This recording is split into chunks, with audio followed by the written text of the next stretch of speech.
Elijah heard the sound of rain before a single drop had fallen. He heard it in his spirit while the sky was still completely dry. Today, God is asking you the same thing. Can you hear it? The rain is coming. If this sound is reaching your heart, hit subscribe.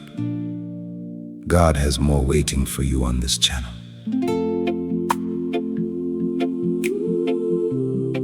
And Elijah said to Ahab, "Go eat and drink, for there is the sound of a heavy rain."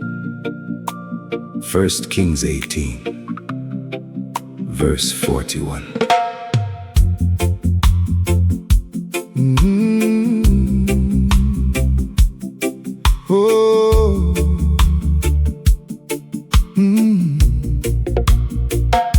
The sky was empty and the ground was cracked from 3 years without a single cloud.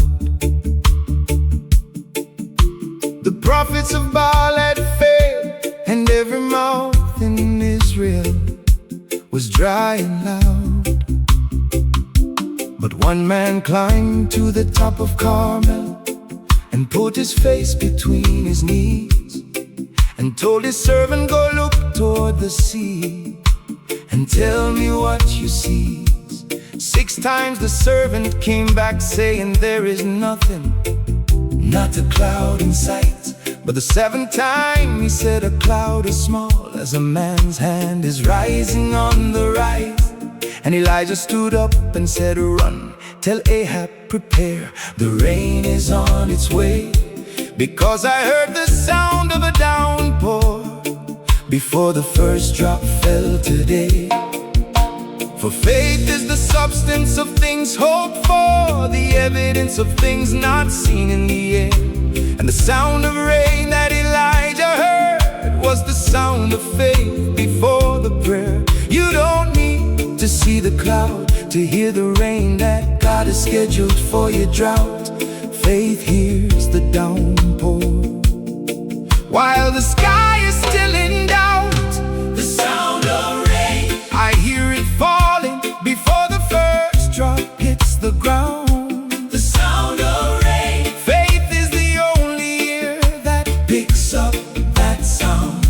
The sky is empty, the cloud is small, the drought has lasted years and more. The sound of rain, but I hear the downpour.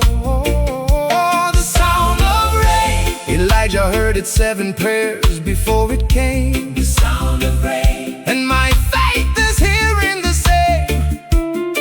Well, the natural light caused a dry and empty sky. Faith caused the setup for a flood. The sound of rain is the sound of God's love in my blood. Noah built an ark when rain had never fallen on the face of the earth before. He hammered and he nailed for decades based on a sound that nobody had heard before. The neighbors laughed, the critics mocked, but Noah heard a sound they couldn't hear. The sound of rain that hadn't been invented yet, but God whispered it into his ear. Your blessing might not have a precedent. Nobody in your family may have seen it before. But the sound of rain doesn't need a history, it just needs an open door. For without faith it is impossible to please God, because anyone who comes must believe he is real, and that he rewards those who earnestly seek him. The rain is part of the deal. The sound of rain, I hear it falling before the first drop hits the ground. The sound of rain, faith is the only ear that picks up that sound. Can you hear it in the silence? Yeah.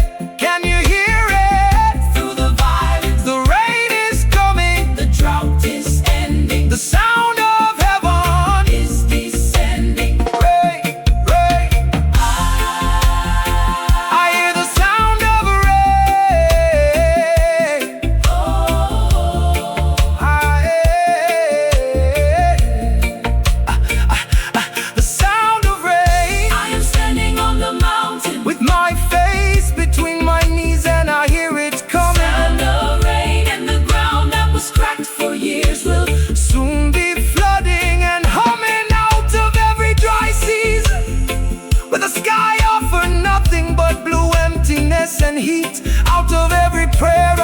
went up for rain that came back without a receipt.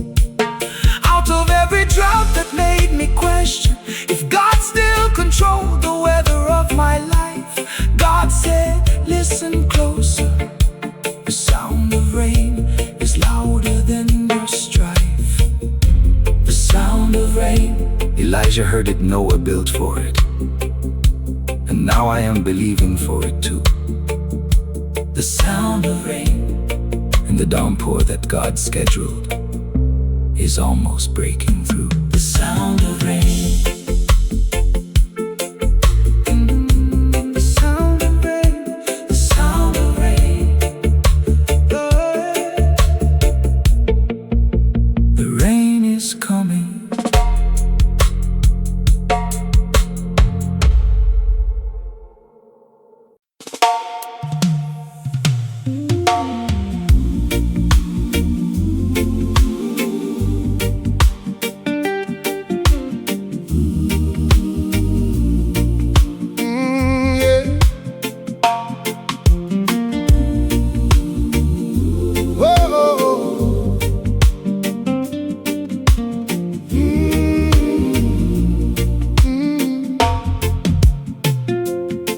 The boat was rocking and the waves were 10 feet high and crashing in. The disciples gripped the sides with white knuckles, holding everything within. Then a figure appeared on the water, walking like the sea was solid ground. And the fear that filled the boat was louder than the thunder sound. Peter said, Lord, if it's you, tell me to come to you on the waves tonight. And Jesus said one word, come. And Peter climbed over the side. For 3 steps, maybe 4, his feet was standing on the impossible, walking on the very thing that should have swallowed him was fully plausible. For when Peter saw the wind, he was afraid, and beginning to sink, cried out, Lord, save me today. Immediately Jesus reached out his hand and caught him. You of little faith, why did you sway? The water held you while your eyes were on the King, but the moment you looked at the storm, your faith became a question mark, and the impossible lost its form. Walking on water, feet on the impossible, because my eyes are on the King. Walking on water, the waves are underneath me, and I'm standing on everything. The storm didn't stop, the waves didn't come, but I'm walking on top of the chaos. Walking on water, because Jesus said come, and that was enough to save us. Walking on water, 3 steps of impossible before the doubt crept in. Walking on water, and Jesus caught me before I could sink again. What the boat called safety, Jesus called limitation and a cage. Walking on water is the faith that steps onto the next page. The boat is comfortable, the boat is safe, the boat is what everybody knows. But the miracle is not inside the boat, the miracle is where the water flows. Nobody ever walked on water by staying where the wood was dry and warm. You have to climb over the edge and put your feet into the storm. The disciples who stayed in the boat were safe, but they missed the greatest moment of the night. Only Peter knows what it feels like to walk on water in the moonlight. For Jesus said come, one word, and that one word was enough to overrule the ocean's law.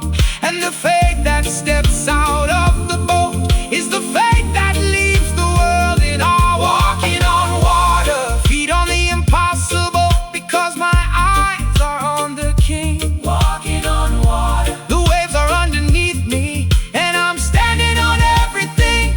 Step out of the boat, put your feet on the wave.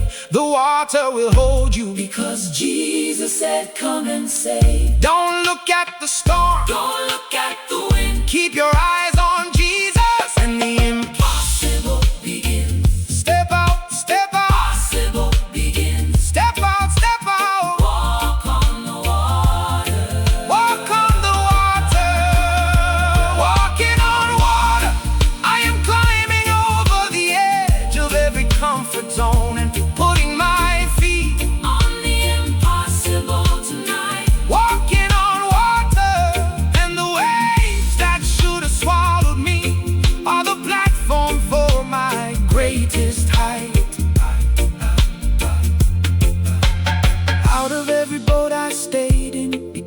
wood was safer than the water's call.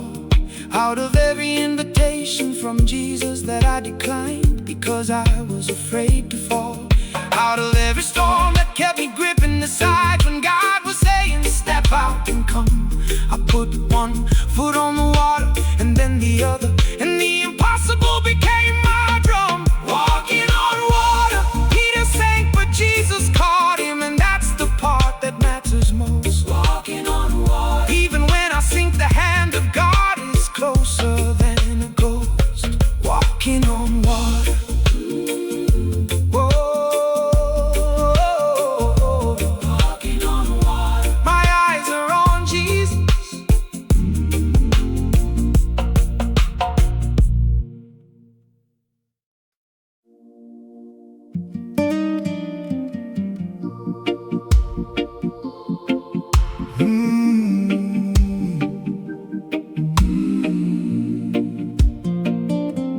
Dry bones. The valley was full of bones, and every single one was dry as dust. No flesh, no muscle, no heartbeat, no sign of anything you could trust. The prophet stood in the middle of a graveyard that stretched from wall to wall, and God asked the strangest question: Son of man, can these bones live at all? The answer should have been no. Logic said impossible, science said absurd, but the prophet said, oh sovereign Lord, only you know. And then God said, speak my word. So Ezekiel opened his mouth and prophesied to a valley of the dead, and the bones began to rattle and to shake and to reconnect like God said. For I will put my spirit in you, and you will live, and I will settle you in your own land today. Then you will know that I, the Lord, have spoken, and I have done it in every way. The dry bones were not too dead for God to resurrect with just one breath of his mouth, and the valley of death became a standing army from the north to the south. Dry bones. God is breathing life into the deadest part of me. Dry bones, rattling, reconnecting, rising up to be set free. The marriage that was dead, the dream that was buried, the faith that was a skeleton. Dry bones, God is saying live again to everyone. Dry, can these bones live? Only God knows. But when he speaks, the whole valley rose. What death pronounced as finished and the grave stamped as done. Dry bones, God said stand up, you are not gone. Lazarus was dead and his body was already decomposing in the cave, but Jesus spoke to the deadest situation and commanded life beyond the grave. The widow's son was being carried to the burial on a wooden frame, but Jesus touched the coffin and the dead boy sat up and spoke the living flame. Your dead situation is not too dead for the God who invented resurrection's breath, because the God who speaks to dry bones has never lost a fight with death. For the spirit of him who raised Jesus from the dead is living in you today, and he who raised Christ from the dead will also give life to your mortal body in every way. Dry bones, God is breathing life into the deadest part of me. Dry bones, rattling, reconnecting, rising up to be set free. Speak to the bones, Lord. Speak to the dead places. Speak to the grave. Speak to the dry spaces. Breathe on my marriage. Breathe on my dreams. Breathe on the valley. Hear the rattle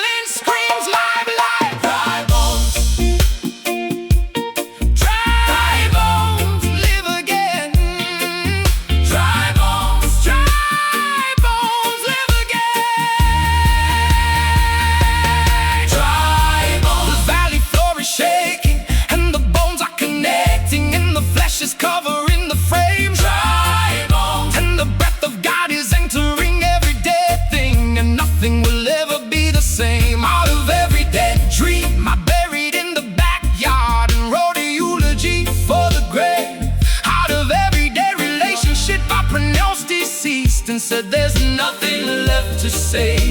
Out of every valley of dry bones in my life, where the skeleton was all that remained, God said, prophesy to the bones, speak my word, and the dead things stood up unashamed. Oh, dry bones, Ezekiel spoke, and the army rose, and Lazarus walked, and the widow's son sat up.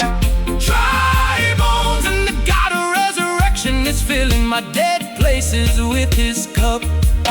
Dry bones, dry bones, dry bones, live again.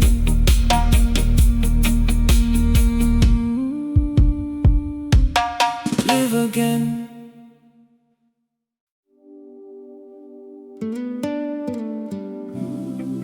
Paul and Silas were beaten bloody and thrown into the deepest cell in chains. But at midnight, the worst hour of the worst day, they didn't cry. They worshipped, and the chains fell off. Don't leave yet. The song that was made for your exact situation is coming. Stay subscribed and let God speak. About midnight, Paul and Silas were praying and singing hymns to God, and the other prisoners were listening to them. Acts 16, verse 25. The clock struck 12 and the prison walls were thick and cold and black as tar. The blood on their backs was still wet from the beating that left every scar. Their feet were locked in stacks, their wrists were chained to iron rings on the wall. And the midnight hour was the loneliest hour that any prisoner could recall. But instead of crying, instead of cursing, instead of begging to be set free, Paul looked at Silas and said, brother, let us sing. Let the prisoners hear our melody.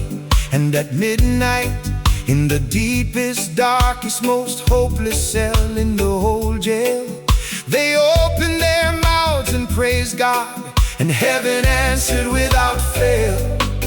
For suddenly there was such a violent earthquake that the foundations of the prison were shaking today. At once all the prison doors flew open, and everyone's chains came loose in every way. The praise that they offered at midnight was the key that no locksmith could make.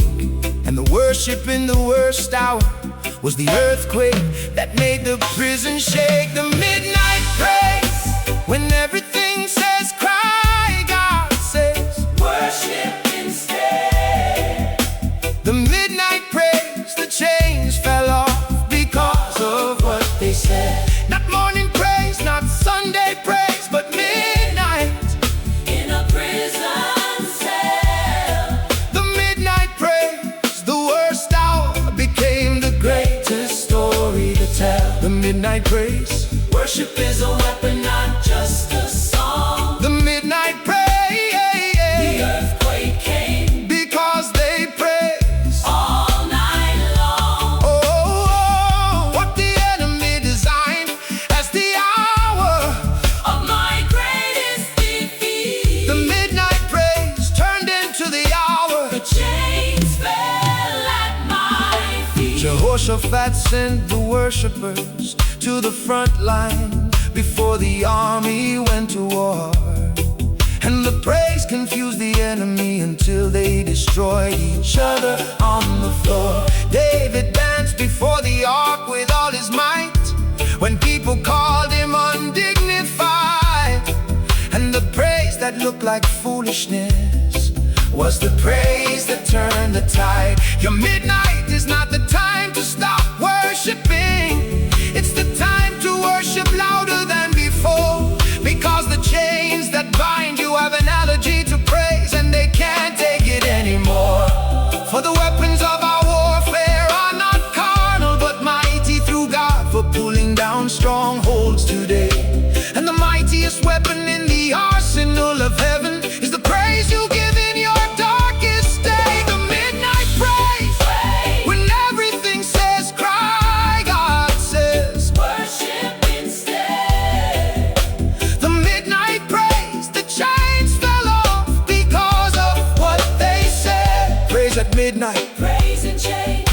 chains, praising sickness, praising pain. the louder you worship, the harder they shake. The chains are breaking, the walls are at stake.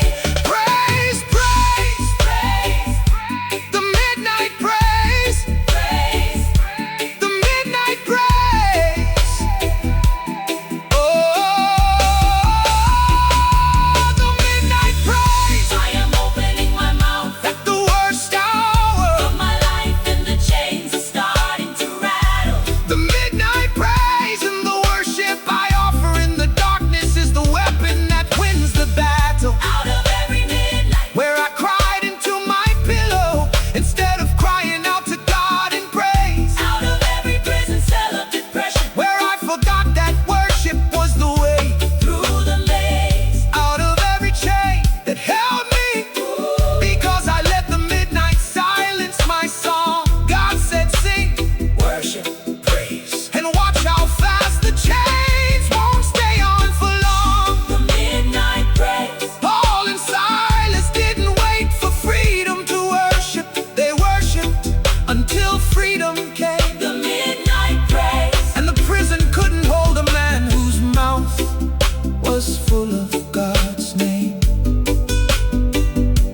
The midnight praise, Midnight praise. the midnight praise. I worship in the dark.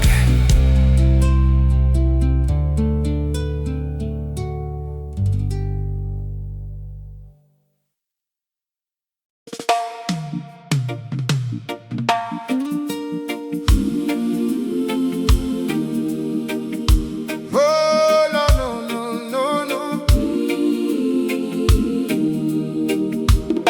He was a Roman soldier, not a Jew, not a disciple, not a priest.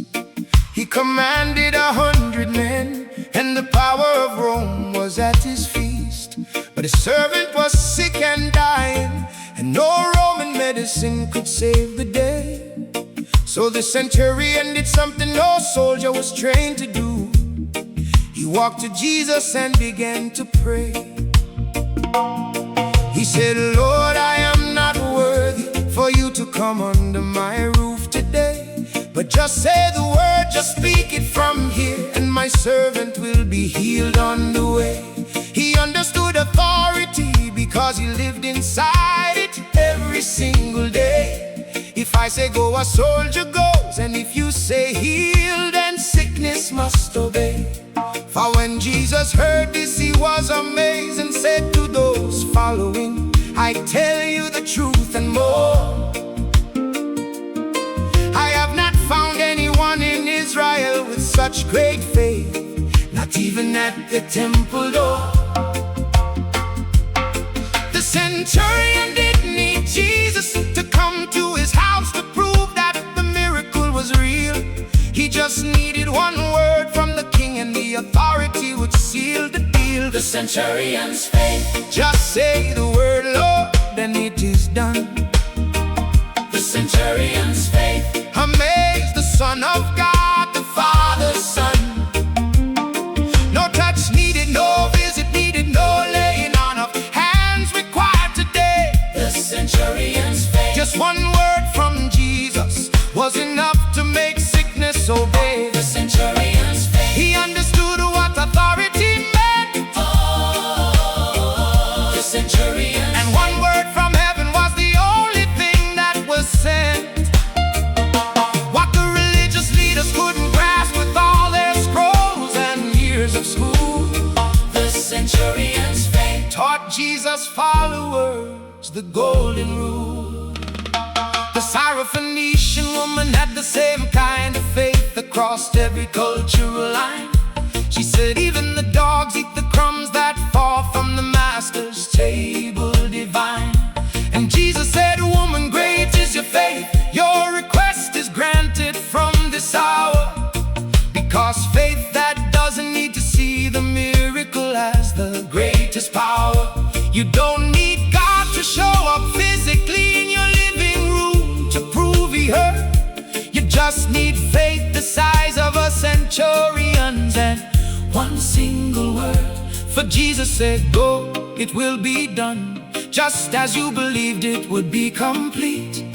And his servant was healed at that moment. Authority met faith and defeat. The centurion's faith. Just say the word, Lord, and it is done. The centurion's faith amazed the Son of God, the Father's Son. Just say the word from where you are. Just speak it, Lord, from near or far. I don't need you to come, I just need you to speak. One word from heaven is all I seek. Say the word. Say the word. Your word is enough. Say the word. Say the word. Your word is enough. The centurion's faith. I don't need to see it, touch it, or have proof delivered to my door. The centurion's faith. One word from God is worth more than 1,000 signs and more. Out of every prayer where I begged God to show up physically and prove that He was there. Out of every miracle I demanded with my eyes before I believe He'd hear my prayer. Out of every faith crisis where I needed evidence before I trust the spoken word. God said, the centurion just asked me to speak, and my word alone was enough. That's what he heard. The centurion's faith amazed Jesus. And if my faith can amaze the Son of God, that's all I need. The centurion's faith. Just say the word, Lord, I believe, and I am free. The centurion's faith. Oh, the centurion's faith. Just say the word.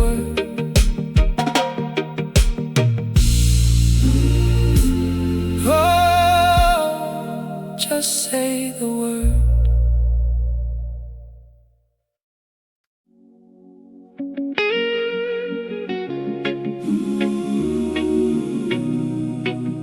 Whoa.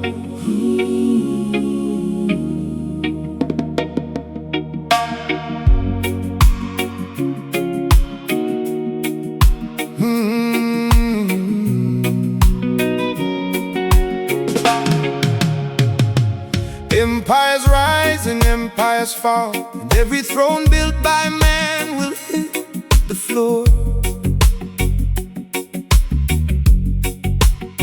Rome fell, Babylon crumbled, Egypt's pyramids will one day be no more. The stock market crashes, the economy trembles, and the currency collapses overnight. And the kingdoms that the world builds on sand will never survive the fight. But there is a kingdom that is never shaken and will never see decay. A kingdom whose foundations are the promises of God that never pass away. Not built with human hands, not funded by a treasury of gold. The unshakable kingdom was established before the universe was old. For since we are receiving a kingdom that cannot be shaken, let us be thankful and worship with awe. And let us worship God acceptably with reverence, because our God is a consuming fire by law. The unshakable kingdom doesn't react to the stock market or the news at 10. It stands when everything around it falls, and it will stand again and again. The unshakable kingdom, built on foundations that will never crack or break. The unshakable kingdom, when everything trembles, this kingdom will not shake. Economies crash, governments fall, empires turn to dust and fade away. The unshakable kingdom is the only one that's here to stay. The unshakable kingdom. I am a citizen of something that can't be moved. The unshakable kingdom. My address has been approved. What the world builds with money, God builds with covenant and blood. The unshakable kingdom stands above the flood. Nebuchadnezzar dreamed of a statue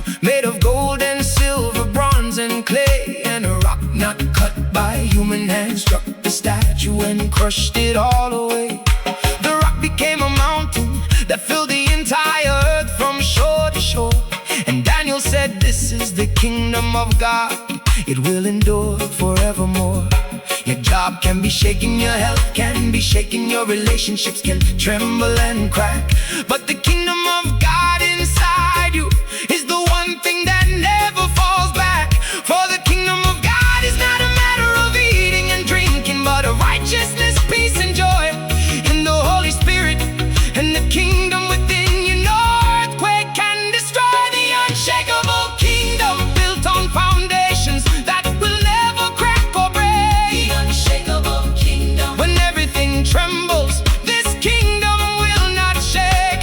Let the earth shake, Let the markets fall. let the nations tremble. Let the empires crawl. The kingdom of God Stands firm and tall. unshakable, unbreakable, above it all.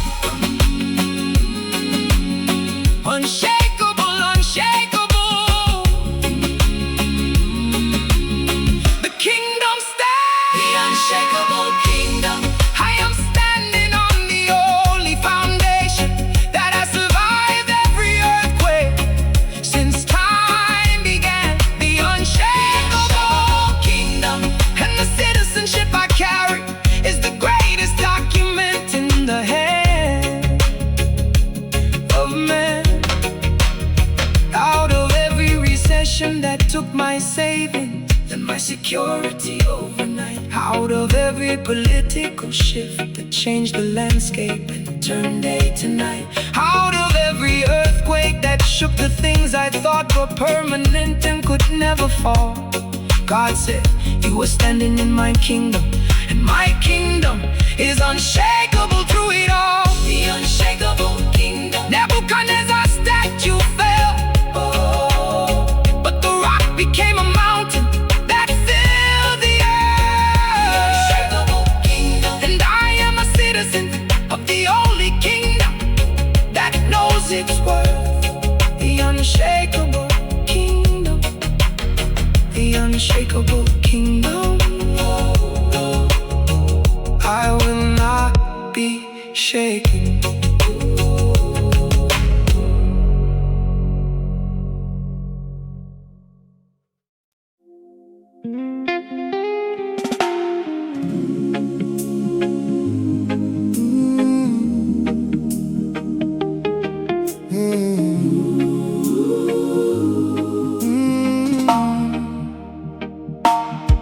There is a fragrance that cannot be bought at any perfume counter in the mall.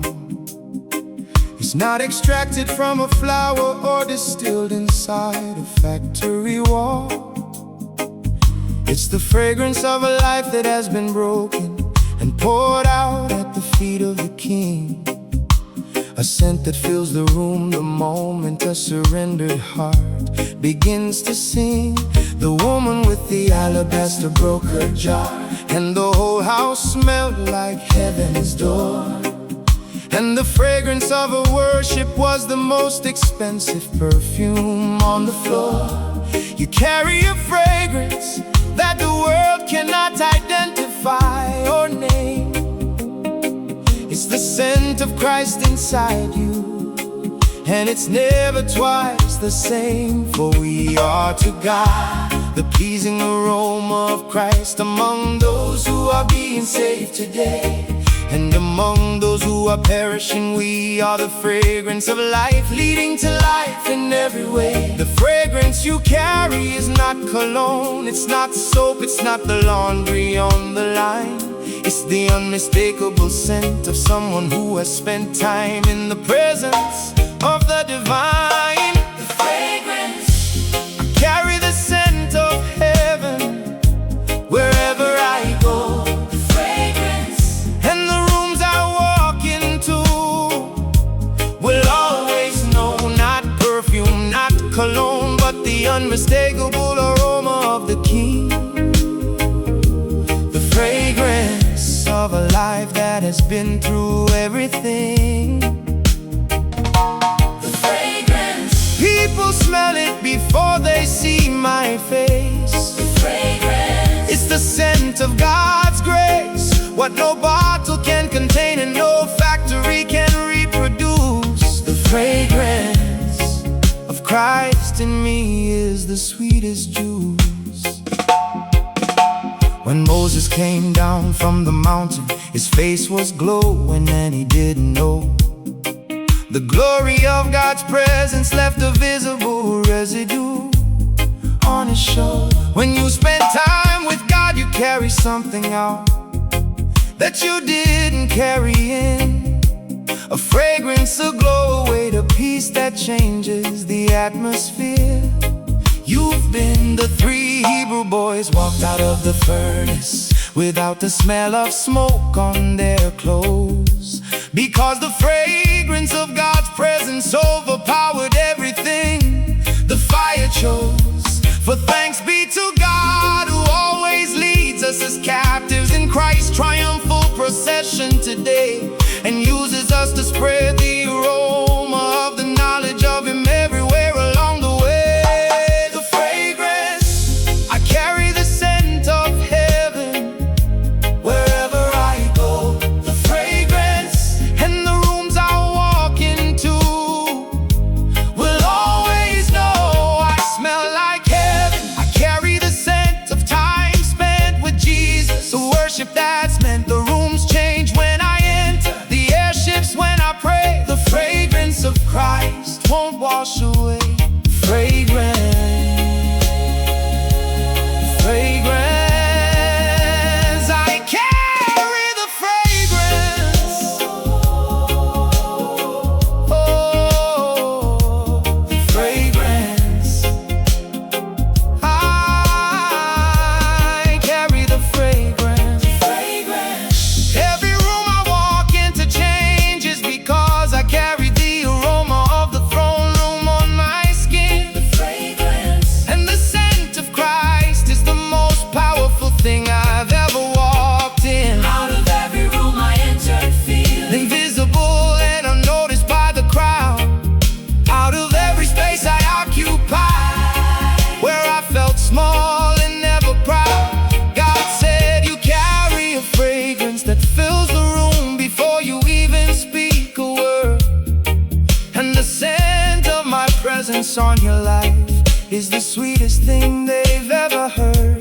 The fragrance. Moses glowed, the boys didn't smell like smoke, and I carry the aroma of the King. The fragrance. And everywhere I go, the atmosphere smells like everything.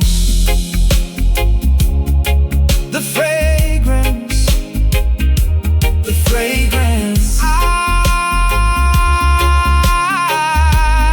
smell like heaven.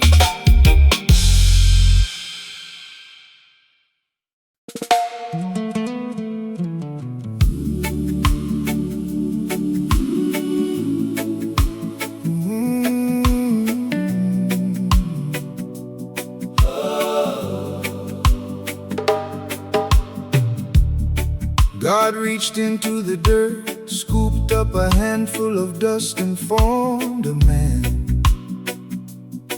Not marble, not gold, not silver, but dust. That was the original plan. The most glorious creation in the universe started as particles on the ground. And the breath of God turned nothing into the most complex design ever found. You came from dust, and to dust you will return, the preacher says with a frown. But between the two dusts, God placed a glory that turns the universe around. The dust is not your identity, it's your ingredient, your starting point, your clay. But the glory is what God breathes into the dust to make it shine today. For the Lord God formed a man from the dust of the ground and breathed into his nostrils the breath of life. And the man became a living being, from dust to glory through the strife. The distance between dust and glory is one breath from the mouth of God above. And that breath transforms the ordinary into something powered by love. dust to glory. God took the lowest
threshing wheat in a wine press, hiding like dust in the corner of his field.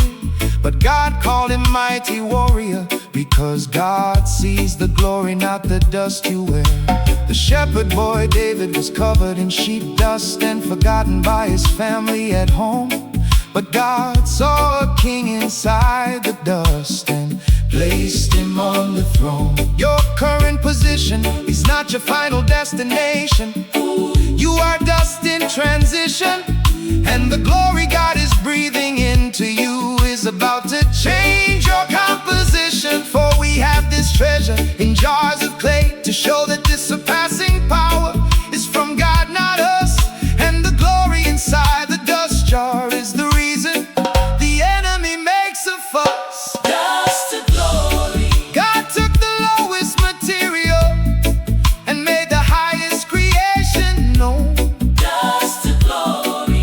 From the ground to the throne, from dust I came, To glory I go. from nothing I started. Now watch me glow. The breath of God Changed everything. from dust on the ground to a child of the King. Dust to glory, dust to glory.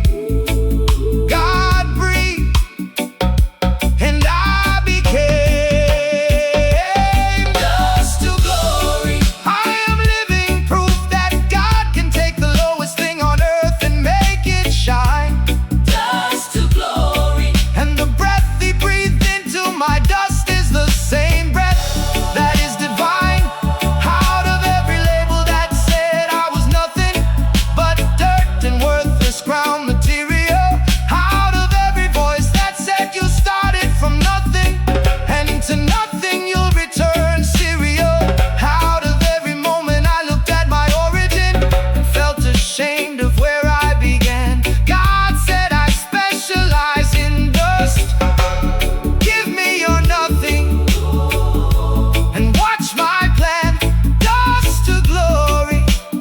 Adam was dust, Gideon was dust, David was dust, and they all wore crowns. Dust to glory. And the God who breathes on dust is breathing on you right now in these sounds. Dust to glory. Dust to glory. Dust. From nothing to everything.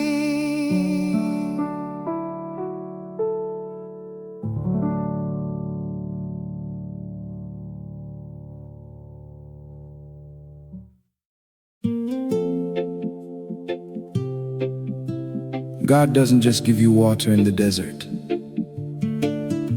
He gives you rivers. Not a sip, not a puddle rivers. Flowing, rushing, overflowing rivers in the driest place of your life. Someone you love needs to hear this right now. Share this video. You might be the answer to their prayer today.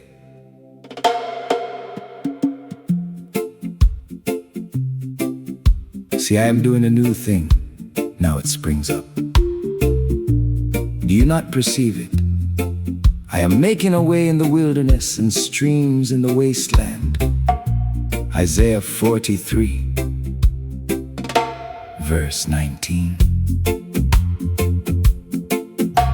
The desert stretched for miles without a single sign of water anywhere. The sand was hot, the air was dry, and hope evaporated in the glare. Every well was empty, every spring was sealed, and every river had run dry. And the thirst inside my soul was deeper than any water could supply. But God doesn't do puddles when His children are in the desert. He does rivers wide, rushing water in the middle of the sand where nothing should survive. He opens underground springs that no geologist could ever find or map. And the rivers in the desert are the proof that God is closing every gap. For I am making a way in the wilderness and streams in the wasteland that is dry. Behold, I am doing a new thing now, it springs up. Do you not perceive it with your eyes? The river doesn't need the desert's permission to flow across the sand. The river comes because God commands it, and the desert has no hand. Rivers in the desert, water flowing where nothing should grow. Rivers in the desert, Overflowing where no one expected a flow. Not to drip, not to drop, not to puddle on the sand, but to rushing river deep. rivers in the desert, God's provision never sleeps. rivers in the desert, In the driest season of my soul, rivers in the desert, making the broken whole. What logic said was impossible, God says, watch what I am about to do. rivers in the desert, And the water is breaking through. Moses struck the rock and water gushed out for 2 million people in the sand. Not a trickle, not a stream, but a river in the desert by God's hand. Hagar was dying of thirst with Ishmael crying beneath a bush about to die. But God opened her eyes and she saw a well that had been there the whole time, standing by. Your river is already in the desert, you just can't see it with your natural eye. but the God who opens wells in the wilderness is about to make your desert glorify. For the Lord will guide you always and satisfy your needs in the sun-scorched land today.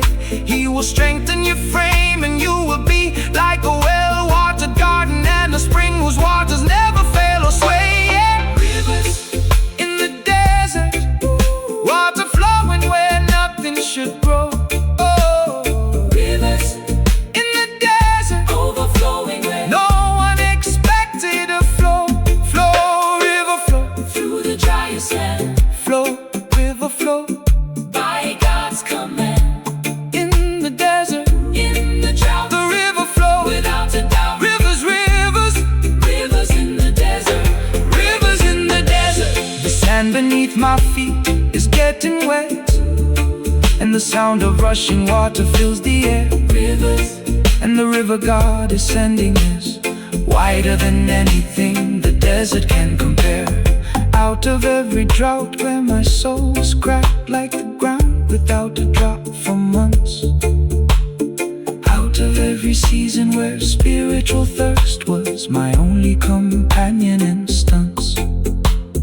Out of every dry place where I thought God had forgotten to water my land, He opened a river, not a puddle, a river, right in the middle of the sand. rivers in the desert, Moses hit the rock Hagar, found the well, and Isaiah saw the streams. rivers in the desert, And the God of rivers is flooding my desert with more than it seems. rivers in the desert, Rivers in the desert, rivers in the desert, the water is flowing.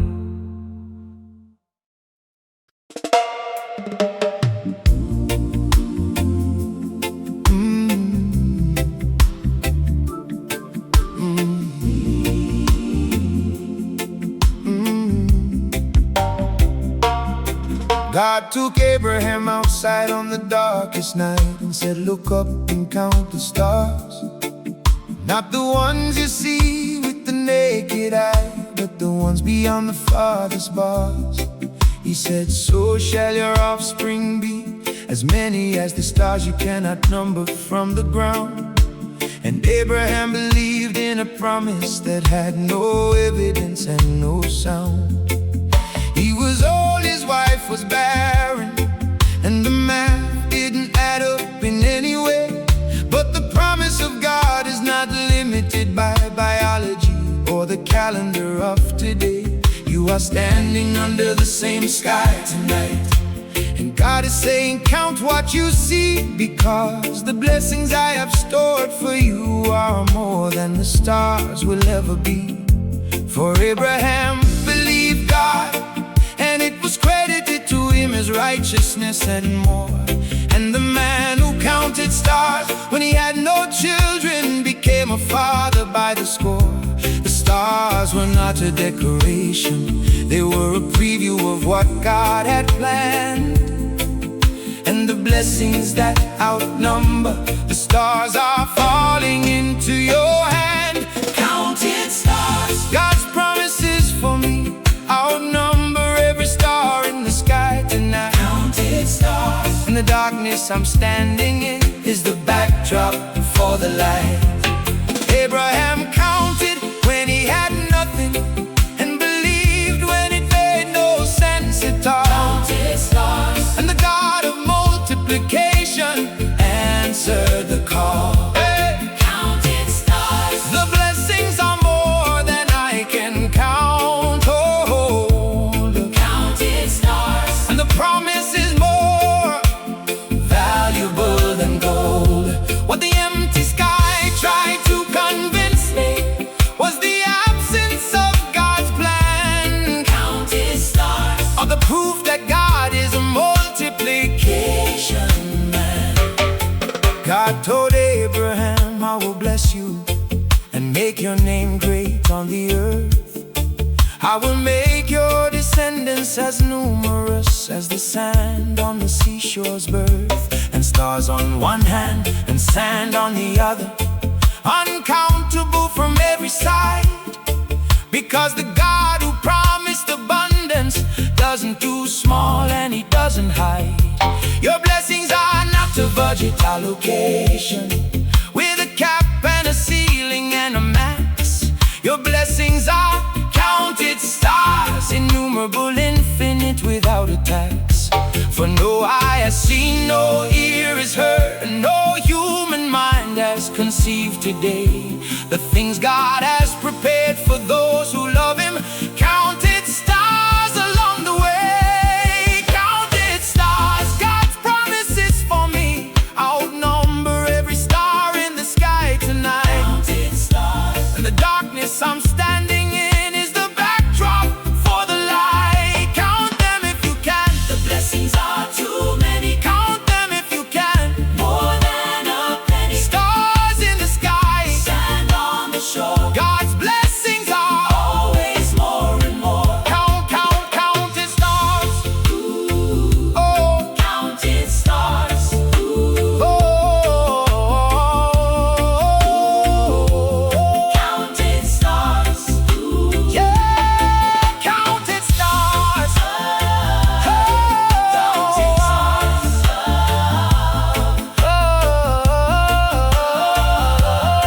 Counted stars.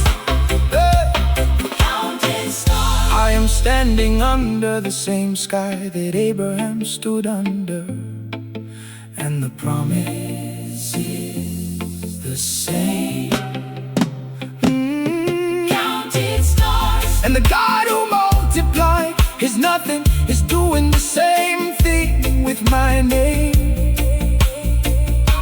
Out of every night I looked up and saw only darkness and empty space above my head. Out of every season I counted my problems instead of counting the stars, God said. Out of every moment I thought the sky was empty and the blessings had run out, God said, look again. Count the stars. And realize what my promises are about. Hey! Counted stars. Abraham counted and believed and became the father of nations. Why? Counted stars. And the same sky, the same God, the same promise covers my life tonight. Counted stars.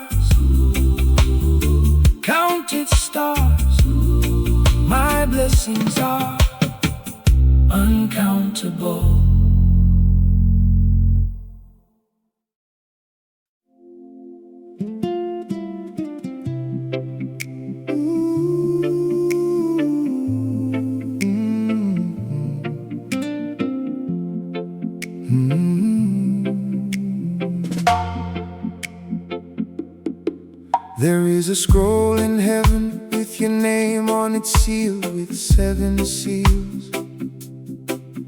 And the contents of that scroll contain the fullness of what God reveals. You can't read it yet, you can't open it early, you can't peek at the next page, because the sealed scroll of your life unfolds, one chapter at a time, one stage. You want to know the ending before you finish chapter 3 tonight, but the author sealed the scroll because the mystery is part of the delight.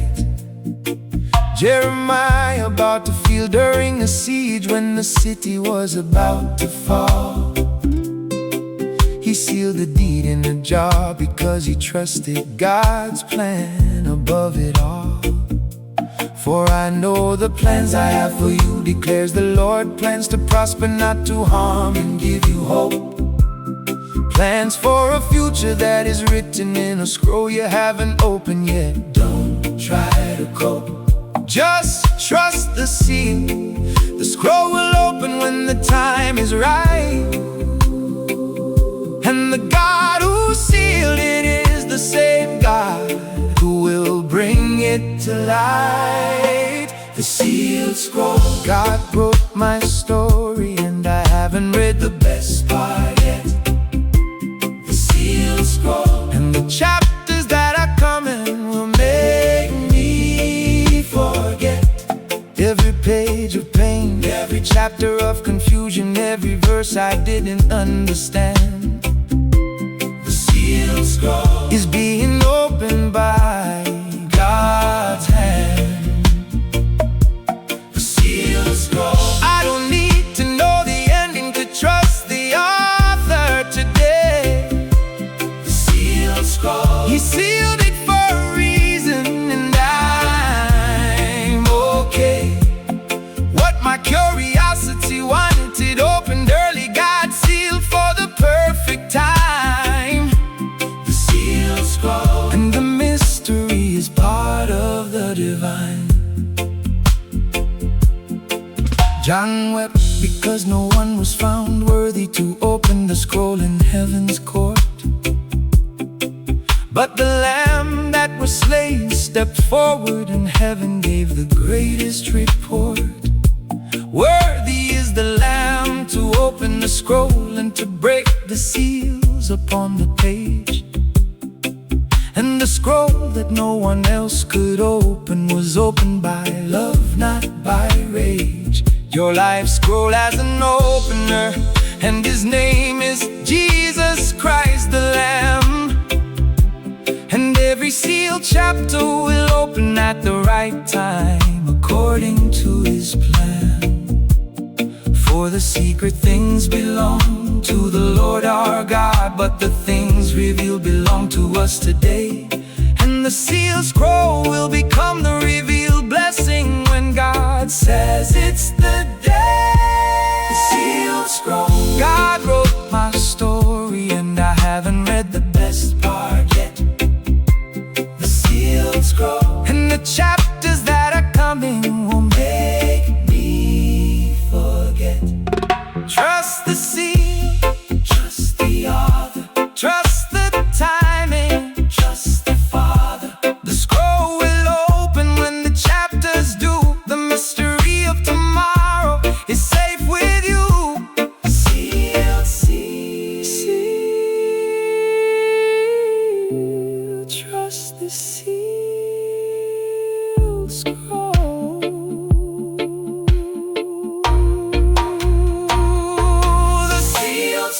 I am learning to trust the author even when I cannot read the next page of my life. The sealed scroll. And the mystery of what's coming is not a punishment, it's a promise wrapped in light. Out of every anxious night I spent trying to peek at tomorrow's chapter before today was done. Out of every prayer that begged God to show me the ending before the race was run. Out of every sealed door sealed once a sealed future I couldn't decode. God said, trust the seal. the Lamb is worthy. And your scroll is about to explode. Sealed scroll. John wept, but the Lamb opened it, and the kingdom unfolded on the stage. The sealed scroll. And my best chapter is on the very next page. The sealed scroll. The sealed scroll, the sealed scroll. The best is yet unread.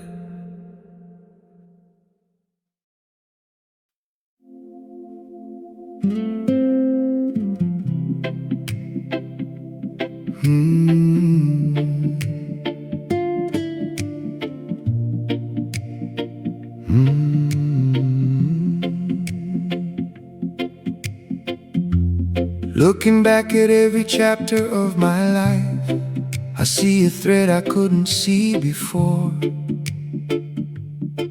A golden line that weaves through every high and every low and every door. The job I lost connected to the job I found 2 years later in a different place. The heartbreak I survived connected to the love that God was saving for my face. Nothing was random, nothing was wasted, nothing fell outside the pattern of the loom. And the golden thread of God's sovereignty was weaving beauty even in the gloom.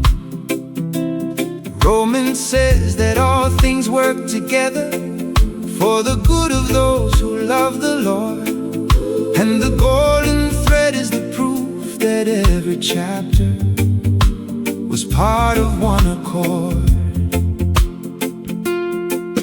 For we know that in all things God works for the good of those who love Him and are called according to His purpose. Every thread is woven, and not a single one is mauled. The golden thread doesn't skip the painful chapters or avoid the darkest night.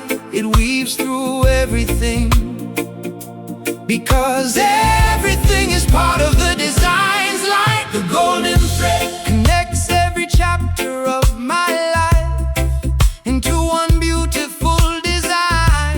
The golden thread. The job, the loss, the love, the cross, they're all part of the line. Nothing was wasted, Nothing was random. nothing fell outside the weave. The golden thread. And now I finally believe. The golden thread, Romans 8:28, is woven into every page. The golden thread. Connects every season, every age. What looked like disconnected chaos from my limited point of view, The golden thread. was God weaving everything into something new. Joseph's brothers meant it for evil, but God meant it for good to save many lives. And the golden thread that connected the pit to the prison to the palace survives. Ruth lost her husband and followed Naomi to a foreign land with nothing in her hand. But the golden thread led her to Boaz's field, and she became part of the Savior's strand. Your disconnected chapters are connected by a thread you cannot see from where you stand. But the weaver of the thread sees the full tapestry, and it's exactly what he planned. For my thoughts are not your thoughts, neither are your ways. My ways declares the Lord above. As the heavens are higher than the earth, so are my ways and my thoughts woven in love. The golden thread connects every chapter of my life into one beautiful design. The golden thread. The job, the loss, the love, the cross, they're all part of the line. Every chapter connects. Every loss has a link. Every tear feeds a thread more than you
Joseph, David, all had chapters that made no sense until the end.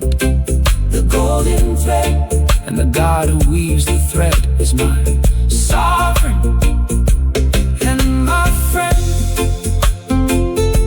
The golden thread, everything is connected. My child, you heard the sound of rain tonight, and the rain is coming. I taught you to walk on water, and even when you sank, I caught you. I breathed life into the dry bones of your dead places. Your midnight praise shook the chains off your faith, amazed me. My kingdom inside you cannot be shaken. You carry my fragrance wherever you go. I made you from dust and I crowned you with glory. I opened rivers in your desert. I counted the stars of your blessings before you were born. The scroll of your life is in my hands, and the best chapters are still sealed. And tonight I want you to see it. The golden thread, it connects everything. The pain, the joy, the loss, the gain. but nothing was wasted. Nothing was random, everything was me. Weaving, rest now. The tapestry is almost finished, and when you see it complete, you will weep with wonder. I love you, thread by thread, chapter by chapter, star by star, forever.